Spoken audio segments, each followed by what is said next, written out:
Petro quebrou o silêncio, falou sobre o assunto, chama atenção porque Brasil, Colômbia e México estão sendo destacados aí como mediadores dessa questão, estão preparando um comunicado conjunto. Vou até pedir para a gente trocar a nossa tarjinha aqui que está com o Levi Fidelix. A fala de Petro ali, o comunicado que ele coloca na rede social X é extenso, mas vou destacar alguns pontos para vocês. Ele começa falando que se estabeleceram sérias dúvidas em relação ao processo eleitoral da Venezuela e que isso pode levar a uma profunda polarização violenta, com graves consequências de divisão permanente de uma nação que há sabido se unir durante muitas vezes na sua história, né? E ele continua falando, pedindo às autoridades para publicar resultados eleitorais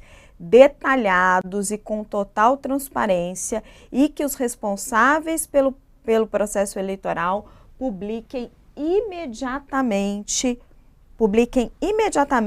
toda a informação com a oposição e observadores independentes. Petro também convida o governo venezuelano a permitir que as eleições terminem pacificamente, permitindo esse escrutínio da contagem dos votos, das atas e supervisão por forças políticas do seu país e supervisão internacional, afirmando que tal processo é realizado com proximidade, com tranquilidade, que poderia chegar às forças e deter a violência que leva à morte. A ONG Fórum Penal, a gente lembra, contabiliza pelo menos 278 pessoas detidas já no país nas últimas 48 horas.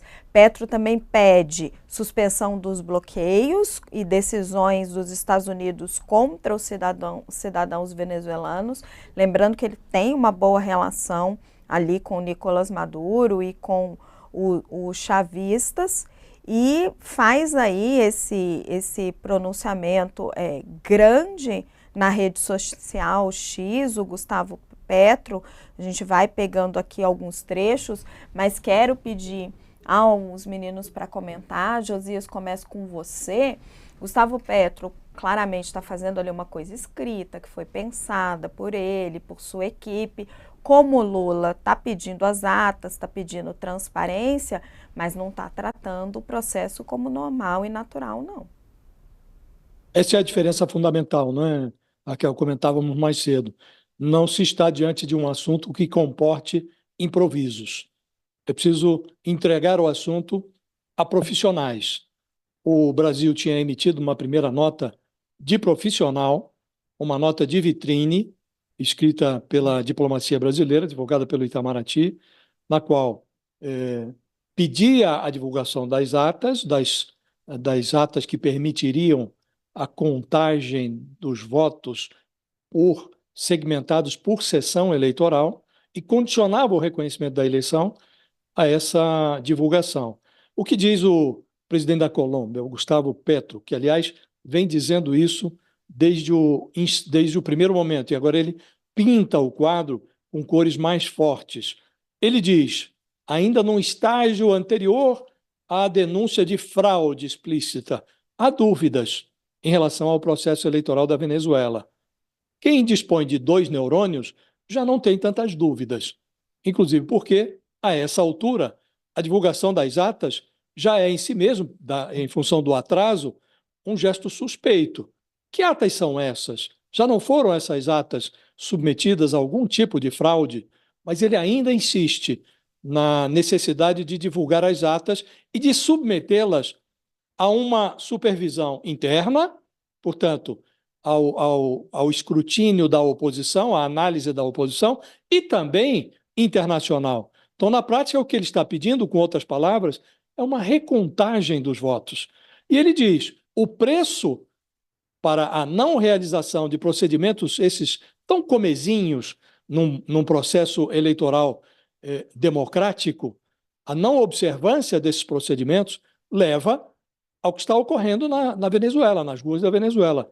Violência, polarização violenta, nas palavras do Gustavo Petro. Portanto, derramamento de sangue, como antevia, aliás, o próprio Nicolás Maduro, só que ele falava em sangue, derramamento de sangue, banho de sangue, para o caso de derrota dele. E o que está acontecendo é morte, pelo menos uma dezena de mortos já, com uma declaração farsesca da sua vitória, da sua reeleição. Então, o Petro está num discurso muito adequado. Olha, é preciso, há uma suspeita, há uma suspeição, dúvidas em relação ao processo.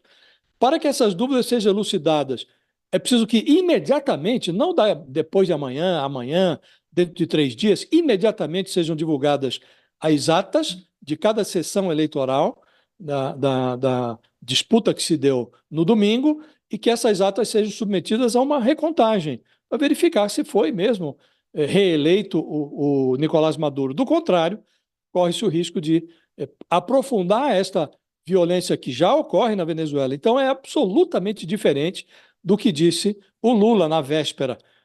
Falou que é preciso divulgar as atas, mas o que está acontecendo lá é muito normal. E depois de divulgadas as atas, se a oposição continuar insatisfeita, ela que recorra ao judiciário, como se a justiça venezuelana estivesse submetida aos valores democráticos, como se fosse independente, como se não estivesse sob ordens do ditador. Então, o Gustavo Petro ele se posiciona mais adequadamente em cena, considerando-se que o Brasil tem a ambição de construir uma nota conjunta com a Colômbia do Gustavo Petro e também com o México, conviria ao Lula se reposicionar em cena. Thales, olha só a continuidade do posicionamento do Petro, e ele diz, olha, o povo colombiano sabe da sua própria história, o que significa o sectarismo político. Levamos 75 anos de violência quase permanente e mais de 700 mortos, né? A gente lembra todo o conflito que a Colômbia passou, depois toda a história das Farc, e aí ele diz, isso não pode acontecer no nosso país irmão e deve terminar definitivamente na Colômbia. Qualquer coisa que acontecer na Venezuela vai afetar a Colômbia e vice-versa. E aí ele dá um recado a Maduro. Maduro tem hoje uma grande responsabilidade, recordar o espírito de Chávez e permitir que o povo venezuelano regresse à tranquilidade, enquanto as eleições terminam com calma e se aceita um resultado transparente, qualquer que tenha sido. E aí eu te pergunto, Thales, não estaria Gustavo Petro, Luiz Inácio Lula da Silva e o presidente mexicano sendo ingênuos de achar que Nicolás Maduro vai permitir essa recontagem dos votos e vai sair do poder pelo caminho das urnas? Raquel, de fato, uma certa dose de ingenuidade, mas também há muito pragmatismo. Tem esses três, especialmente o Brasil e a Colômbia, tem que manter algum tipo de interlocução com Maduro para tentar minorar a crise, para evitar que a crise se espraie para esses dois países vizinhos. Então, eles têm que ter um certo cuidado. O, o presidente da Colômbia está um tom acima do Lula, e me parece mais correto. O Lula, infelizmente, ainda está um tom abaixo. Não sabemos qual foi a conversa do Lula com o Biden ainda e que consequências isso terá. Agora, evidentemente, o cerco ao Maduro aumenta com essa declaração do... Porque o que ele está dizendo? Olha, faça isso. Se não fizer, eu que estou tendo uma boa relação com você, não estarei mais tendo. O Lula, até agora, não chegou a esse ponto, mas vai chegar, porque está sendo empurrado pela sociedade para isso.